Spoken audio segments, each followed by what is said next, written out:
উপস্থিত আমার প্রিয় বন্ধুরা, সমবেত সুধীমণ্ডলী, সাংবাদিক বন্ধুগণ,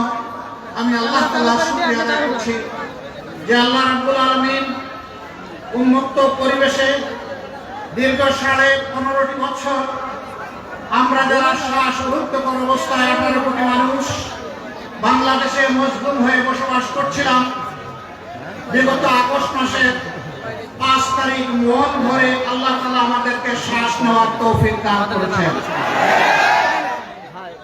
আমাদের করে শুকরিয়া, তিনি জাতির বুকের উপর থেকে একটা জগদ্দল ভারী পাথর সরিয়ে দিয়েছেন। অন্যায়ভাবে গায়ের জুড়ে এই জাতির উপর মালিক হয়ে যারা দাঁড়িয়ে বেরিয়েছিলেন, যারা জাতির সকল অধিকার কেড়ে নিয়েছিলেন, ন্যায় সংগত প্রত্যেকটি আন্দোলন এবং